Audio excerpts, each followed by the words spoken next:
ఇండి కూటమి ఉపరాష్ట్రపతి అభ్యర్థిగా జస్టిస్ సుదర్శన్ రెడ్డిని రాజకీయాలకు అతీతంగా ప్రకటించామని ముఖ్యమంత్రి రేవంత్ రెడ్డి పేర్కొన్నారు. హైదరాబాద్లో జస్టిస్ సుదర్శన్ రెడ్డితో కలిసి సీఎం రేవంత్ మీడియా సమావేశంలో మాట్లాడారు. ఉపరాష్ట్రపతి ఎన్నిక ప్రాధాన్యత గల అంశమని, రాజ్యాంగాన్ని మార్చి రిజర్వేషన్లను రద్దు చేయాలనే ఎజెండాతో ఎన్డీఏ అభ్యర్థిని నిలబెట్టిందని తెలిపారు. రాజ్యాంగాన్ని కాపాడి ప్రజాస్వామ్యాన్ని పరిరక్షించేందుకు ఇండి కూటమి జస్టిస్ సుదర్శన్ రెడ్డిని బరిలోకి దింపిందని రేవంత్ రెడ్డి అన్నారు. రాజకీయ వివాదాలను పక్కన పెట్టి తెలుగు వ్యక్తికి వచ్చిన ఈ అవకాశాన్ని సద్వినియోగం చేసుకోవాలని పిలుపునిచ్చారు.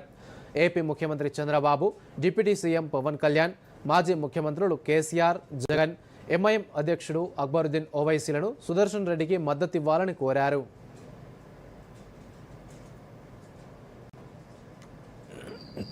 ఎన్నికలు, రాజకీయాలు, వివాదాలు మనం ఎప్పుడైనా మాట్లాడుకోవచ్చు. మన తెలుగువాడు, మనవాడు, రాజ్యాంగ నిపుణుడికి ఒక అవకాశం వచ్చింది. జాతీయ స్థాయిలో మనం ప్రతిష్ట కోల్పోతున్న సందర్భంగా తెలుగు వాళ్ళ యొక్క గౌరవాన్ని, ప్రతిష్టను పెంచే సందర్భంలో జస్టిస్ సుదర్శన్ రెడ్డి గారు అభ్యర్థిగా రావడము, మన అందరం ఏకతాటి మీదకి వచ్చి రాజకీయాలను, మన మధ్యలో ఉన్న భిన్న అభిప్రాయాలను పక్కన పెట్టి జస్టిస్ సుదర్శన్ రెడ్డి గారికి అండగా నిలబడాలి అని చెప్పి నేను ఈ వేదిక మీద నుంచి విజ్ఞప్తి చేస్తున్నాను.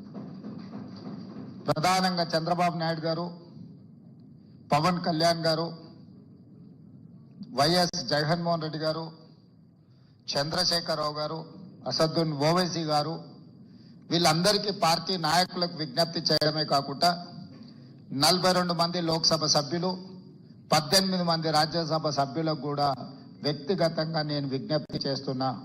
మీరందరూ ఆత్మ ప్రబోధానుసారము ఓటు వేయండి.